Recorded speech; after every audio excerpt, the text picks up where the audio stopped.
So a major label is offering you $50,000 for split ownership of your masters, but a distributor is promising a smaller advance while you retain 100% ownership over your work. Which deal is actually better though? I help people make money with their music, and today we're going to talk about the difference between a traditional label and a distribution deal. So there's a lot of anti-label talk going around in the industry right now, so I thought I'd make a video talking about the differences between the two options so you can weigh the pros and cons and see the shortfalls that happen on both sides. The music industry has evolved dramatically over the past decade. With distribution deals that offer advances, artists are now able to carve their own path for their careers while retaining 100% ownership over their work. In a traditional label deal, you often grant the label exclusive rights over your work for a certain period of time. The length of the term obviously varies from contract to contract, but it can be anywhere from 5 to 30 years. In this type of deal, the label controls everything from marketing, how your music is released, when it's released, and how it's even distributed. In a distribution deal, most of the time you retain 100% control over your masters and retain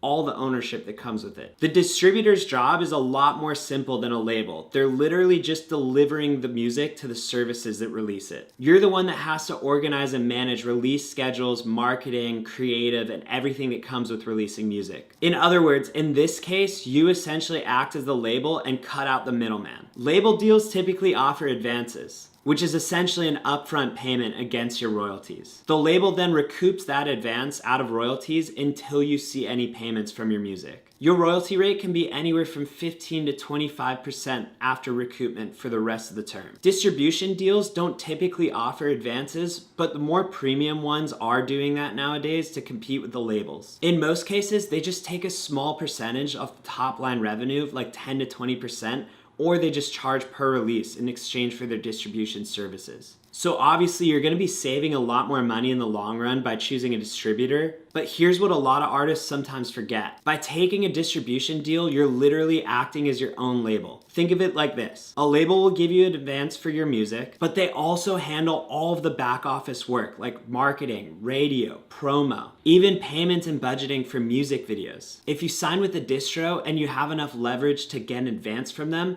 it's up to you to fund all of those activities yourself. With a label deal, you can typically pocket a portion of the advance they're giving you so you have something to live on at least. A lot of the stuff that you would need to fund from an advance from your distribution deal are typically covered by the label within the deal, or they just have those services in-house. There's definitely benefits for both types of deals, but it ultimately comes down to where you're at in your career as an artist. Let me know what you think in the comments and follow me for more music industry tips.